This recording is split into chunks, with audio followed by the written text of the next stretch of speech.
నమస్కారం, Chandu RK news కి స్వాగతం. హెడ్లైన్ చూద్దాం.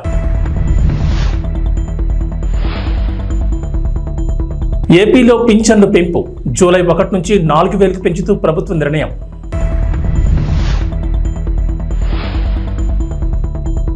కేసీఆర్ పై అభిమానం, ఫామ్ హౌస్ కు క్యూ కడుతున్న జనం.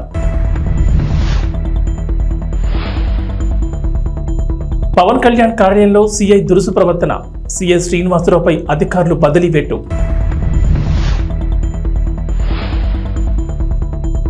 గ్రాండ్ గా రిలీజ్ అయిన కల్కి 2898 AD 1000 కోట్లు వసూలు చేస్తుందంటున్న ఫ్యాన్స్. ఆంధ్రప్రదేశ్లో పింఛన్లకు సంబంధించి ప్రభుత్వం కీలక ఉత్తర్వులు జారీ చేసింది. పంచాయతీరాజ్ గ్రామీణాభివృద్ధి శాఖలు ఎన్టీఆర్ భరోసా పింఛన్లు పెంచుతూ ఉత్తర్వులు జారీ చేశారు. వృద్ధాప్య, వితంతు, ఒంటరి మహిళలు, చేనేత, కల్లుగీత కార్మికులు, మత్స్యకార, చెప్పులు కుట్టే వృత్తివారు, ట్రాన్స్జెండర్లు, ఈఆర్టీ, డప్పు కళాకారులు, ఆర్టిస్ట్, పెన్షన్దారులకు పింఛన్లు పెంచారు. వారికి పెన్షన్ 3,000 నుంచి 4,000కు పెరిగింది. అలాగే దివ్యాంగులు, కుష్ఠరోగులకు అందించే పింఛన్లు 3,000 నుంచి 6,000కు పెంచిన సంగతి తెలిసిందే. అంతేకాదు, పూర్తి వైకల్యం ఉన్న వారికి 5,000 నుంచి 15,000కు పింఛన్ పెంచింది ప్రభుత్వం. ఇక తీవ్రమైన వ్యాధిగ్రస్తులు, గుండె, కిడ్నీ, లివర్ సంబంధిత సమస్యలతో బాధపడుతున్న వారు, డయాలసిస్ రోగులకు పింఛన్ను 5,000 నుంచి 10,000కు పెంచింది ప్రభుత్వం. ఏప్రిల్ 1 నుంచి పెంచిన పింఛన్లు అమల్లోకి వస్తున్నాయి.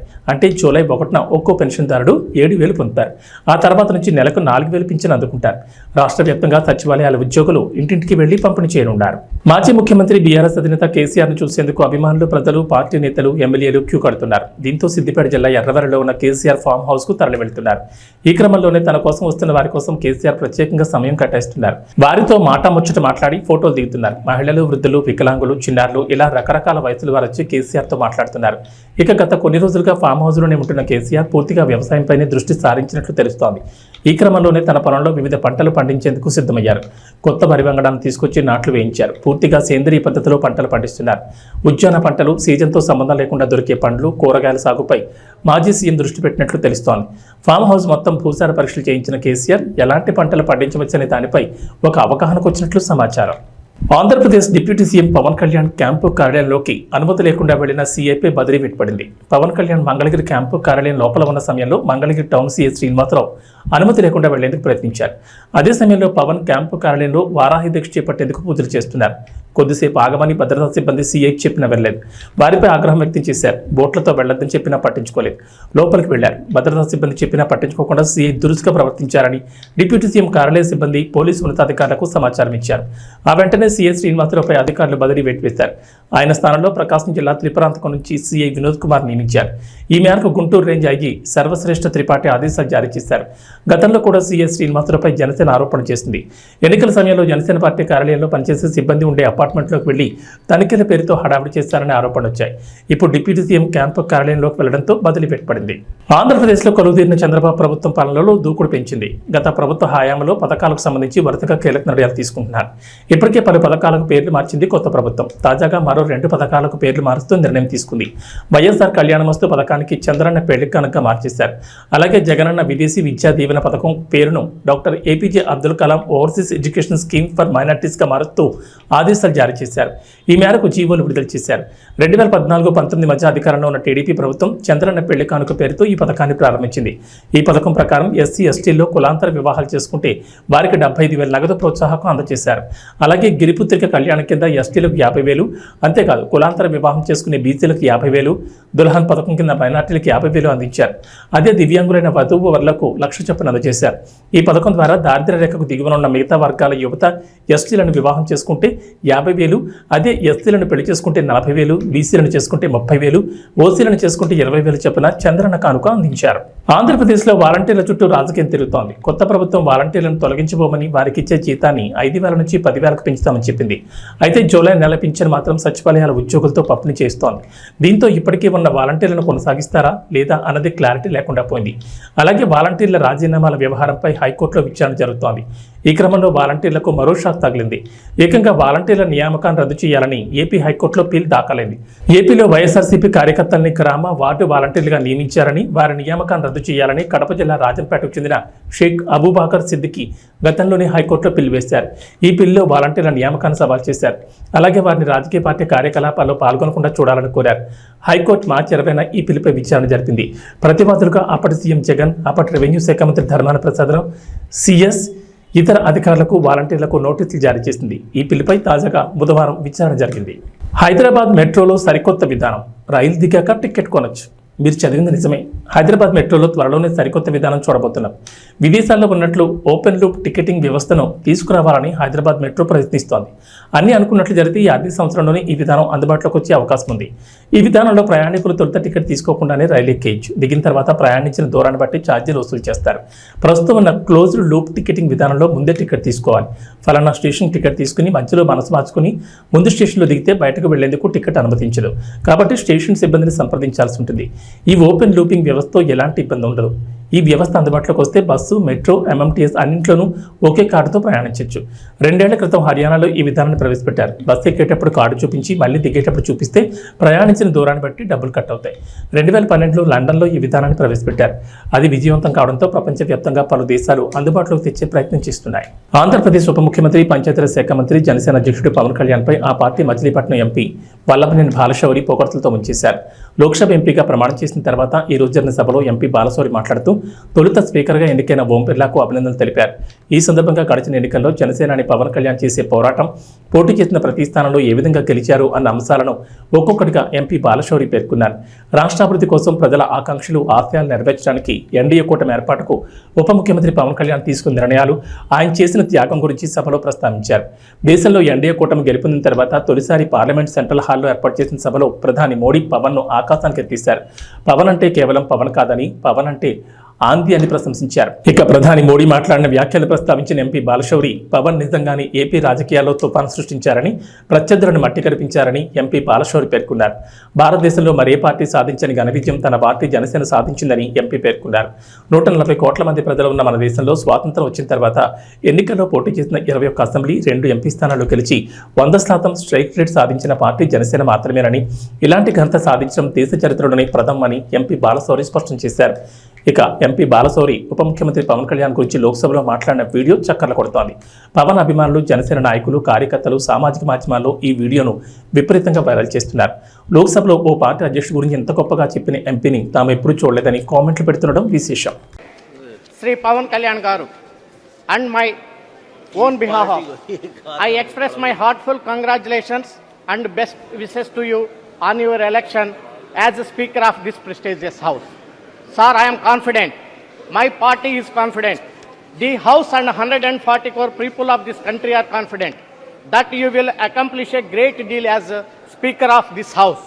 Sir, this is my thought as member of this House. Sir, I am here because of my party leader, Sri Pawan Kalyan Garu. Sir, I sincerely thank and express my gratitude to him for giving me this opportunity. Sir, Pawan Kalyan Garu is a star in AP, and Honorable PM rightly said during the NDA meeting in the Central Hall of Samyadan Sadhan that a Pawan nahi on the high. This is true. He is a tufan in Andhra politics. Sir, Pawan Kalyan Garu has made a record in history of independent India. Sir, Janasena party is the only party in the country since independence which has got 100% strike rate both in Lok Sabha and Assembly elections. Please. Sir, Janasena party fought Rajiv 21 Ranjan Assembly and 2 Lok Sabha seats and won Rajesh all 21 Ranjan Assembly seats. Sir, okay. Sir, please. రాష్ట్రంలో TDP, Janasena కూటమి పాలనలో police, revenue వ్యవస్థలు నిర్వీర్యమయ్యాయని, అంబేద్కర్ రాజ్యాంగం కాకుండా రాష్ట్రంలో red book రాజ్యాంగాన్ని అమలు చేస్తున్నారని మాజీ మంత్రి ఆదిమూలపు సురేష్ ఆందోళన వ్యక్తం చేశారు. సింగరైకొండలోని వైఎస్ఆర్సీపీ కార్యాలయంలో మాట్లాడుతూ ప్రజలు అధికారం ఇచ్చింది ఇష్టారాజ్యంగా పరిపాలన చేసుకోవడానికి కాదన్నారు. చంద్రబాబు ప్రభుత్వం రాష్ట్రంలో ప్రతిపక్షం లేకుండా చేయాలని కుట్ర పంతోందని అన్నారు. వైఎస్ఆర్సీపీ కార్యకర్తలను, వారి ఆత్మస్థైర్యాన్ని, మనోభావాలను దెబ్బతీసేలా ప్రవర్తిస్తూ భయాందోళన గురి చేస్తున్నారన్నారు. ఇటువంటి కక్ష సాధింపు చర్యలకు పాల్పడితే తమ ఓపికకు, సహనానికి కూడా ఒక హద్దు ఉంటుందని, వైసీపీ కార్యకర్తల జోలికొస్తే ఊరుకునేది లేదని టీడీపీ నాయకులను హెచ్చరించారు. వైసీపీ నాయకులు మరియు వారి ఆస్తులపై జరుగుతున్న దాడులను న్యాయస్థానాలు సుమోటోగా తీసుకుని నిందితులను అదుపులోకి తీసుకుని తగిన శిక్షను విధించాలని కోరారు. ఈ యొక్క పరిపాలన రాజ్యాంగబద్ధంగా నడవట్లేదు. ఈ రాష్ట్రంలో ఒక కొత్త రాజ్యాంగం వచ్చింది. మనం అందరం అనుకుంటున్నటువంటి భారత సంవిధానం సార్వభౌమ మొత్తాన్ని కాపాడే రాజ్యాంగం, బాబాసాహెబ్ బిఆర్ అంబేద్కర్ గారు రచించిన రాజ్యాంగం ఆంధ్రప్రదేశ్లో నడవట్లేదు. ఆంధ్రప్రదేశ్లో రెడ్ బుక్ రాజ్యాంగం నడుస్తుంది. రెడ్ బుక్ రాజ్యాంగం ప్రకారమే మేము పరిపాలన సాగిస్తాం. ఏదైతే తెలుగుదేశం పార్టీ నాయకులు గత 2-3 సంవత్సరాల కాలంలో పదే చెప్తూ మేము అధికారంలోకి వచ్చిన వెంటనే మీ అంతు చూస్తాం, మీ సంగతి తెలుస్తాం, మిమ్మల్ని బట్టలు కూడా తీసి రోడ్డు మీద తిప్పుతాం, గడ్రాల మీద నడుస్తామని చెప్పి పదే చెప్పినటువంటి నాయకులు ఈరోజు అదే మేము వచ్చింది కూడా దానివల్లనే, దానికోసమే అన్న చందంగా ఈరోజు వారు ఇచ్చినటువంటి ఆ యొక్క ప్రోత్సాహం కానివ్వండి, ప్రోద్బలంతో ఈరోజు తెలుగు తమ్ముళ్ళు రెచ్చిపోతున్నటువంటి పరిస్థితి మనం చూస్తాం. ముఖ్యంగా ఒక్క మాటలు చెప్పాలంటే, మాకు ప్రజల అధికారం ఇచ్చింది, మేము ఇష్టారాజ్యంగా పరిపాలన చేసుకోవడానికి. మొత్తంగా ప్రతిపక్షమే లేకుండా ఈ రాష్ట్రంలో ముఖ్యంగా ఒకే party YSR Congress party 40% vote bank ఉన్నటువంటి పార్టీ ఈరోజు దాన్ని సమూలంగా తీసివేయాలని అధికారంలో ఉన్నటువంటి 5 సంవత్సరాల్లో కూడా వైసీపీ కార్యకర్తలు వారి యొక్క ఆత్మస్థైర్యాన్ని, వారి యొక్క మనోభావాన్ని దెబ్బతీసే విధంగా ప్రవర్తిస్తూ వారిని భయాందోళనకు గురిచేస్తూ వారి మీద దాడి చేస్తూ వారి ఆస్తుల్ని కానివ్వండి, వారి యొక్క ఇళ్ళను కానివ్వండి, వారికి సంబంధించినటువంటి అన్నిటినీ కూడా ధ్వంసం చేసే కార్యక్రమం గత కొన్ని రోజులుగా మనం చూస్తాము రాష్ట్ర వ్యాప్తంగా. కాకినాడ 3 ఆంధ్ర గర్ల్స్ బెటాలియన్ ఆధ్వర్యంలో మాదక ద్రవ్యాల దుర్వినియోగం, రవాణాకు వ్యతిరేకంగా అంతర్జాతీయ దినోత్సవం సందర్భంగా కాకినాడ APSC 3వ బెటాలియన్ ఆవరణలో జరిగిన అవగాహన కార్యక్రమానికి క్యాపిటల్ హాస్పిటల్ వైద్యురాలు సలాది జ్యోతిర్మయి ముఖ్య అతిథిగా హాజరై NCC విద్యార్థులకు మాదక ద్రవ్యాల వినియోగం నిర్మూలనపై ప్రసంగించారు. అనంతరం ప్లకార్డులు, బ్యానర్లతో APSP నుంచి సర్పవరం జంక్షన్ మీదుగా బోట్ క్లబ్ 3 గర్ల్స్ బెటాలియన్ వరకు 3 ఆంధ్ర, 9 ఆంధ్ర, 18 ఆంధ్ర NCC విద్యార్థులు ర్యాలీ నిర్వహించారు. ఈ కార్యక్రమంలో NCC 18 ఆంధ్ర అధికారి మేజర్ ఆసిఫ్, 3 ఆంధ్ర బెటాలియన్ నుండి subedar Lakshmanarao, PI staff, GCI పాల్గొని విజయవంతంగా నిర్వహించారు. ఎవరైనా ఎడిక్ట్స్ ఉంటే వాళ్ళని తీసుకువెళ్ళి మంచి ట్రీట్మెంట్ ఇప్పించాలి. గవర్నమెంట్ హాస్పిటల్లో మీకు ఫ్రీగా ట్రీట్మెంట్ జరుగుతుంది.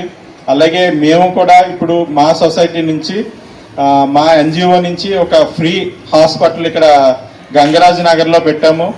దాంట్లో కౌన్సిలింగ్, ట్రీట్మెంట్ జరుగుతుంది. సో ఎవరైనా ఎడిక్ట్స్ ఉంటే మీరు అక్కడికి పంపిస్తే అక్కడ ఫ్రీ ట్రీట్మెంట్, ఫ్రీ కౌన్సిలింగ్, ఇంకా ఏమైనా వాళ్ళకి ఏమైనా ఫ్యామిలీ కౌన్సిలింగ్ ఇలాంటివన్నీ కూడా అక్కడ జరుగుతాయి. సో ఇవన్నీ కూడా మీరు మనసులో ఉంచుకుని ఎవరైతే ఎడిక్ట్స్ ఉన్నారో వాళ్ళు మా దగ్గరికి పంపించడం, అలాగే మీరు కూడా భవిష్యత్తు తరాల్లో ఆల్కహాల్ లేకపోతే ఈ గంజా, డ్రగ్స్కి ఎంత దూరంగా ఉండాలంటే అంత దూరంగా ఉంటూ మంచి సమాజానికి మీరు భవిష్యత్తు తరాలకి మీరు మంచి బాట వేయాలని నేను కోరుకుంటూ, అలాగే ఇందులో ఇది ముఖ్యంగా ఈరోజు చేయడానికి గవర్నమెంట్ ఆఫ్ ఇండియా 2020లో నషాముక్త్ భారత్ అని, మీకు తెలుసండి నషాముక్త్ భారత్, విన్నారా? మీరెవరు వినుండరు. 2020లోనే మన ప్రధాని మోడీ గారు నషాముక్త్ భారత్ అని ఇంట్రడ్యూస్ చేశారు. అందులో భాగంగానే ఇప్పుడు మనం ఇదంతా కూడా మన ర్యాలీస్ ఇవన్నీ జరుగుతున్నాయి. సో దీనికి మీరు అందరూ కూడా సహకరించాలని కోరుకుంటూ ఈ అవకాశం ఇచ్చిన కృష్ణ గారికి, అలాగే AD గారికి, పోలీస్ డిపార్ట్మెంట్ వారికి నా నమస్కారాలు తెలియజేసుకుంటూ సెలవు తీసుకున్నాను. Thank you. ఇంత చక్కటి కార్యక్రమాన్ని ఏర్పాటు చేసినటువంటి కాలేజీ యాజమాన్యానికి నా నమస్కారాలు. ఈరోజు ఈ కార్యక్రమాన్ని జరుపుకోవడం చాలా సంతోషంగా ఉంది.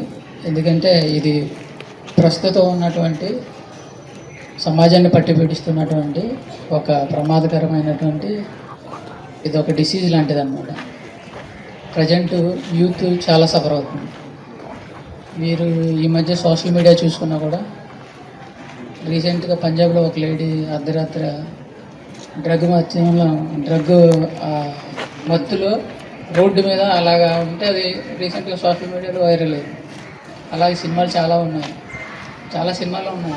ఉత్తా పంజాబ్ ఉంది, లేదంటే మన తెలుగులో కూడా చాలా సినిమాలు ఉన్నాయి. అంటే అది ఫస్ట్ చిన్న ఒక సరదాగా స్టార్ట్ అవుతుంది. ఎవరో దానికి అలవాటు పడిన వాళ్ళు ఫ్రెండ్స్ ఉంటారు మన సర్కిల్లో. చిన్న అలవాటుగా సరదాగా ఏదో ఆడి ఫ్రీగా ఇస్తున్నాడని చెప్పేసి తీసుకుంటారు. తర్వాత అది ఒక అలవాటుగా మారుతుంది. ఆ అలవాటు తర్వాత వ్యసనంగా మారిపోద్ది అన్నమాట. అందులో ఏముండదు, అది ఏంటంటే సెంట్రల్ నర్వస్ సిస్టమ్ని యాక్టివేట్ చేస్తుంది. అది తీసుకున్నప్పుడు సెంట్రల్ నర్వస్ సిస్టమ్ యాక్టివేట్ అయినప్పుడు ఎలా ఉంటుంది అంటే, మనం కాఫీ తాగితే ఎలా ఉంటుంది, రిలాక్స్గా ఉంటుంది. అలాగా దానికి మనం అడిక్ట్ అయిపోతారనమాట ఎవరైతే ఉన్నారో.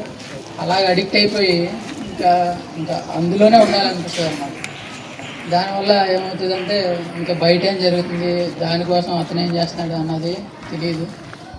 మరి ముఖ్యంగా ఈ సమస్య మీరు ఎవరు ఫేస్ చేసినా చేయకపోయినా మేము రెగ్యులర్గా ఫేస్ చేస్తూ ఉంటాం.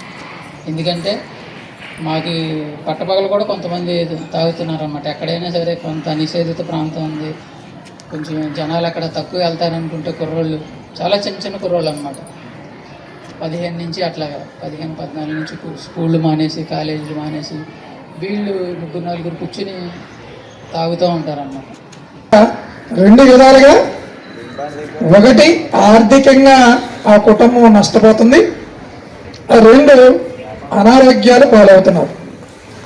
ఇవన్నీ దృష్టిలో పెట్టుకుని మనకి భారత ప్రధానమంత్రి గారు నరేంద్ర మోడీ గారు ఆగస్టు 15, 2020ని నశాముక్త భారత్ అభియాన్ అనే ఒక ప్రోగ్రాంను తీసుకొచ్చారు.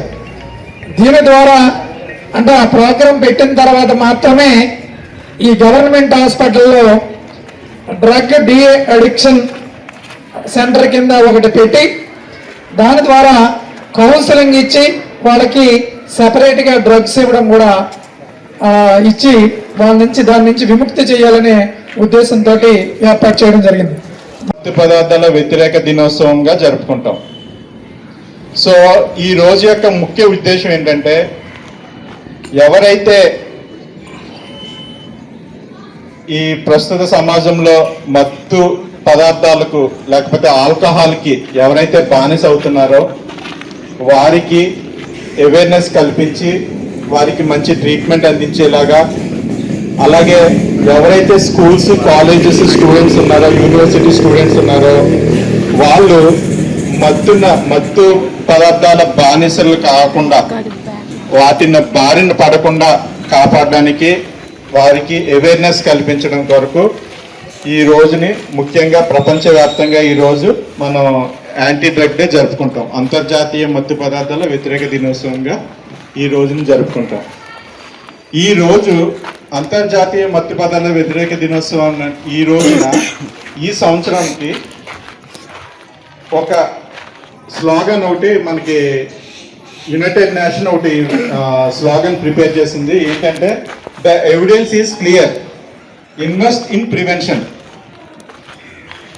మనం ఈ ప్రివెన్షన్ ద్వారా అంటే ఏ వ్యాధికైనా ఫస్ట్ మనం తెలుసుకోవాల్సింది ఏంటంటే, వ్యాధి మన దగ్గరికి రాకముందే మనం దాన్ని ఎలా ప్రివెంట్ చేయాలి అనేది మనం తెలుసుకోవాలి.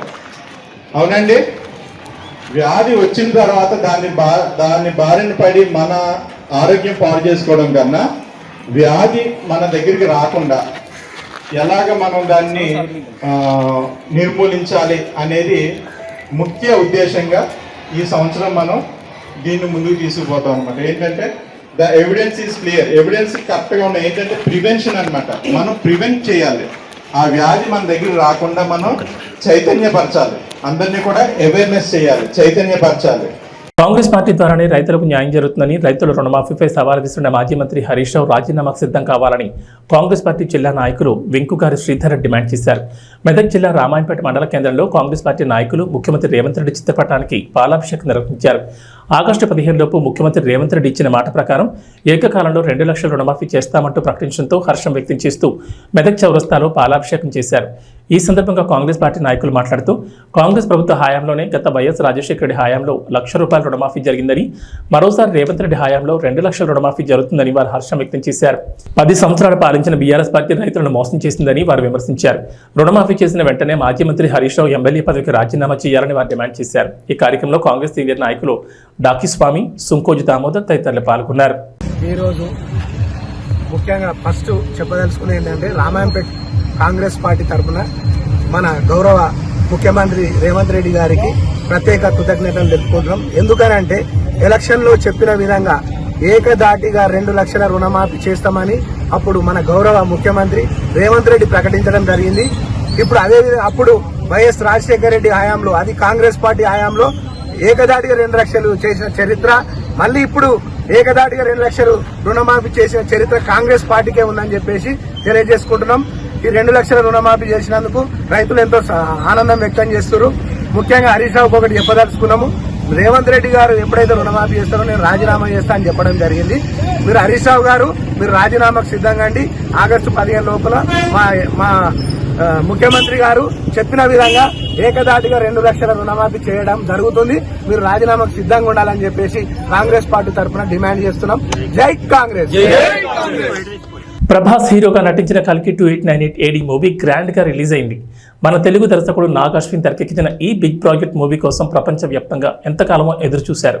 దిగ్గజ నటీనటులతో భారీ బడ్జెట్తో రూపొందించిన కల్కి ఈరోజు థియేటర్లో సందడి చేస్తోంది. ఇప్పటికే అన్ని థియేటర్లలోనూ అడ్వాన్స్ బుకింగ్స్ అయిపోవడంతో హౌస్ఫుల్ బోట్లు కూడా దర్శనమిస్తున్నాయి. టికెట్ రేట్లను భారీగా పెంచి సినీ ప్రేక్షకుడిని దోపిడీ చేసి మరీ నిర్మాతలు జేబులు నింపుకుంటున్నారు. మల్టీప్లెక్స్లలో 400 నుంచి 2000 పైన రేట్లుండగా హైదరాబాద్లోని సింగిల్ థియేటర్స్లో సైతం 250 తక్కువ లేవు. అయినప్పటికీ కూడా సినిమా లవర్స్ కల్కిని చూడడానికి క్యూ కడుతున్నారు. ఈ సినిమాకు వచ్చిన హైప్ అలాంటిది మరి. అయితే ఇప్పటికే కల్కి సినిమాని ఇండస్ట్రీ ప్రముఖులు వీక్షించడంతో టాక్ ముందే బయటకు వచ్చేసింది. కల్కిపై ప్రేక్షకుల్లో ఉన్న అంచనాలు మించే ఉందని చెప్తున్నారు. దర్శకుడు నాగ్ అశ్విన్ అద్భుత ప్రపంచాన్ని సృష్టించాడని, కల్కి అనే ఊహాజనిత ప్రపంచంలోకి తీసుకువెళ్లాడని అంటున్నారు. హాలీవుడ్ రేంజ్లో action episodes, VFX works Telugu cinema స్థాయిని మరో మెట్టెక్కించే విధంగా ఉన్నాయని చెప్తున్నారు. ఇక ప్రభాస్ పాత్రకు సంబంధించి చాలా సర్ప్రైజులు ఉండబోతున్నాయని, అవి తెరపై చూసినప్పుడు థ్రిల్ అవుతారని అంటున్నారు. ముఖ్యంగా ప్రభాస్ అమితాబ్ల పోరాట సన్నివేశాలు హైలైట్ కాగా కమల్ హాసన్ నట విశ్వరూపం మరోసారి కల్కిలో చూపించారని అంటున్నారు. కమల్ హాసన్ కనిపించేది 4-5 సన్నివేశాల్లోనే అయినా ఆ సీన్లు చాలా కీలకమని చెప్తున్నారు. అలాగే కల్కికి సెకండ్ పార్ట్ కూడా ఉండడంతో కమల్కి సెకండ్ పార్ట్లో ఎక్కువ ప్రాధాన్యత ఇవ్వబోతున్నట్లుగా కథలో రివీల్ చేశారు. దీపికా పదుకొనే పాత్ర కల్కిలో కీలకమని, ముఖ్యంగా ఆమె చేసిన ఎమోషనల్ సీన్లు అయితే కంటదరి పెట్టించాయని అంటున్నారు. మొత్తం 180 నిమిషాల 56 సెకండ్ల నిడుగుతున్న కల్కి కథలో బోలెడని సర్ప్రైజులు ఉన్నాయని అంటున్నారు. గెస్ట్ అపీరియన్స్లో స్టార్లను చూసి అభిమానులు షాక్ అవుతున్నారని అంటున్నారు. మొత్తానికి కల్కి సినిమా 1000 కోట్లు వసూలు చేస్తుందని ప్రభాస్ ఫ్యాన్స్ ధీమాగా ఉన్నారు. T20 ప్రపంచ కప్ 2024లో దక్షిణాఫ్రికా ఫైనల్కి చేరింది. సెమీఫైనల్ 1 మ్యాచ్లో ఆఫ్ఘనిస్తాన్ చిత్తు చేసి తొలిసారి ఫైనల్లో అడుగుపెట్టింది. ఈ టోర్నీలో పరాజయం అనేది లేకుండా దక్షిణాఫ్రికా తుది పోరుకు అర్హత సాధించింది. ఈ మ్యాచ్లో తొలుత బ్యాటింగ్ చేసిన ఆఫ్ఘనిస్తాన్ 56 పరుగులకు కుప్పకూల్చింది. అనంతరం 8.5 ఓవర్లలోనే లక్ష్యాన్ని ఛేదించింది. 1 వికెట్ మాత్రమే కోల్పోయి టార్గెట్ని ఫినిష్ చేసింది. ఈ మ్యాచ్లో ఆఫ్ఘనిస్తాన్ టాస్ గెలిచి తొలుత బ్యాటింగ్ చేసింది. ఈ టోర్నీలో సంచలన ప్రదర్శనతో పెద్ద జట్లను సైతం మట్టి కనిపించిన ఆ జట్టు సెమీఫైనల్లో మాత్రం తేలిపోయింది. దక్షిణాఫ్రికా బౌలర్ల ధాటికి వార్ 1 సైడ్ అన్నట్లు మ్యాచ్ సాగింది. ఈ టోర్నీలో ఆస్ట్రేలియా, న్యూజిలాండ్ లాంటి జట్లను ఓడించింది ఆఫ్ఘనిస్తాన్ జట్టేనా అనిపించింది. ఈ టోర్నీలో విశేషంగా రాణించిన ఆఫ్ఘన్ ఓపెనర్లు గుర్బాజ్, ఇబ్రహీం జద్రాన్లు స్వల్ప స్కోర్కే పెవిలియన్ చేరారు. మిగతా బ్యాటర్లు కూడా తేలిపోయారు. తెలంగాణకు హైదరాబాద్ వాతావరణ శాఖ రెయిన్ అలర్ట్ జారీ చేసింది. ఇవాళ రేపు రాష్ట్రంలో భారీ వర్షాలు కురుస్తాయని చెప్పింది. నైరుతి రుతుపవనాలకు తోడు ద్రోణి ప్రభావంతో కొన్ని జిల్లాల్లో భారీ వర్షాలకు ఛాన్స్ ఉందని వెల్లడించింది. నేడు జయశంకర్, భూపాలపల్లి, ములుగు, కొమరంభీం, ఆసిఫాబాద్, మంచిర్యాల, భద్రాద్రి కొత్తగూడెం, హనుమకొండ, జనగాం, సిద్దిపేట, ఖమ్మం, వరంగల్, మేడ్చల్, మల్కాజ్గిరి, మెదక్, కామారెడ్డి జిల్లాలో భారీ వర్షాలు కురుస్తాయన్నారు. ఈ మేరకు ఆయా జిల్లాల్లో ఎల్లో అలర్ట్ జారీ చేశారు. ఏపీ ప్రజలకు వాతావరణ శాఖ హెచ్చరికలు జారీ చేసింది. ఉపరితల ఆవర్తనం, నైరుతి రుతుపవనాల ప్రభావంతో ఇవాళ భారీ వర్షాలు కురిసే అవకాశం ఉందంటోంది. కోస్తాలో భారీ వర్షాలు, మిగిలిన జిల్లాలో తేలికపాటి నుంచి మోస్తరు వర్షాలు పడతాయంటోంది. అక్కడక్కడ పిడుగులు పడొచ్చని, గంటకు 50 కిలోమీటర్ల వేగంతో ఈదురుగాలులు వీస్తాయంటున్నారు. ఇక శ్రీకాకుళం, పార్వతీపురం, మన్యం, విజయనగరం, అల్లూరు సీతారామరాజు, విశాఖపట్నం, అనకాపల్లి, ఏలూరు, ఎన్టీఆర్ జిల్లాలో భారీ వర్షాలకు అవకాశం ఉందని చెప్తున్నారు. ఏబీ బులెటిన్ విశేషాలు. నమస్కారం.